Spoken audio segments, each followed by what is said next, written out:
মানুষের সেফটি মানে আমরা সাকসেস, বাস এটা মানুষ জীবজন্তু আশেপাশে। তো বেলা প্রায় 3 ঘটিকা আমাদের কাছে একটি ফোন আসে সোনাচড়া থেকে। সেই মুন্না কর্মী আমাদেরকে ফোন করে জানায় যে ভাই ময়নাগড়ে বাঘের আতঙ্ক, আপনারা কোথায় আছেন? তো আমরা খবর পেয়ে আমি আর গোবিন্দ ভাই তৎক্ষণাৎ ছুটে যাই সেই ঘটনাস্থলে। তো নমস্কার বন্ধুরা, রাজেশ্বর দাস পেজে আপনাদের আবারও জানাই স্বাগত। তো বন্ধুরা, সেই গ্রিনফিল্ড এয়ারপোর্টের সামনেই সেই ফরেস্ট বিভাগের গাড়ি নিয়ে এসেছে। সেখানে বাঘ একটি সন্ধান পেয়েছে ওনারা, তাই তল্লাশি চালাচ্ছে ওনারা ভিতর দিকে। আমরা যাব সেই 0 পয়েন্টের দিকে যেখানে বাঘ ধরা হচ্ছে। তো ঘটনাটা সত্যি না মিথ্যা, আপনারা ভিডিও সঙ্গে থাকবেন।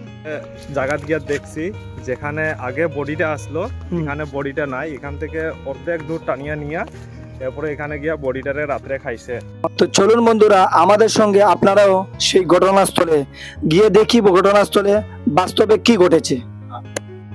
তো বন্ধুরা, সত্যিই আমরা ঘটনাস্থলে গিয়ে দেখলাম একটি গরুকে আক্রমণ করেছে বাঘে, কিন্তু বাঘে করেছে সেটা বলছে সেখানে স্থানীয় মানুষ। তো বন্ধুরা, সেখানে গিয়ে দেখতে পেলাম সেই বনরক্ষী বাহিনী ওনারা অনেক প্রচেষ্টা চালিয়ে যাচ্ছেন সেই বাঘটিকে ধরার জন্য। তো বন্ধুরা, আমার জীবনে সেই প্রথমবার দেখলাম যে পিঞ্জুরা নিয়ে আসলো বাঘ ধরার জন্য। তো বন্ধুরা, আপনারা দেখতে পাচ্ছেন যে পিঞ্জুরাটি, সেই পিঞ্জুরার ভিতরে এখানে একটি ছাগল রাখা হবে। এই ছাগলটি বন্ধুরা যখন বাঘ খেতে আসবে তখন অটোমেটিক বন্দী হয়ে যাবে, এবং বিস্তারিত আমার একজন স্যার বুঝিয়ে বলবেন। অভিযান আপনাদের যে সেই অভিযান সেটা সফল হবে আশাবাদী। সফল ইন দা সেন্স আমরা মানে, কারণ হেও একটা জীব, দেখো হেও তারও তো একটা প্রাণ আছে না। তো আমরা এটা দায়িত্ব যে আমরা তারা এনিহাও বাঁচাইতাম, তারও বাঁচানি দরকার মানুষেরও। ধন্যবাদ। আর তো আর কাছাড় জেলায় আর এরকম ঘটনা হয় না, আছে ঘটনা হয়েছে, বাট মানে এটা আর কি অতটুক বেশি আর কি হাইলাইট হয়েছে না ওই টাইমে। কারণ দেখেন, প্যানিক হয়ে লাভ নাই না। আজকে দেখেন আপনারাও আর কি মিডিয়া সম্পর্কে আপনি জিগাইতেছেন, দেখিয়া আপনারা স্পটে আছেন, দেখিয়া আপনারা কোয়া হইতেছে। কিন্তু এখন যদি বরাকবিলের মানুষরা জানে যে এদিকে বাঘ আছে, তো এটা ভয় করিয়া আর কি মানুষের ঘর থেকে বাড়িত না, তো বেকার ওই টেনশনটা। আর দেখেন এতদিন অব্দি বাঘ যে জায়গাতে আসিল এটা হইলো বনাঞ্চল, মানে জঙ্গল এরিয়া, তো ওইদিকে তো মানুষ আর যাবার কথা না।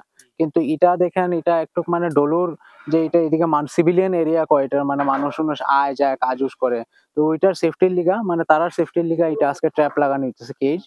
দেখি ঠাকুরের আশীর্বাদে যদি এটা সেফলি ঢুকে যায় তো আমরাও আর কি ইনিশিয়েট করা সাকসেসফুল।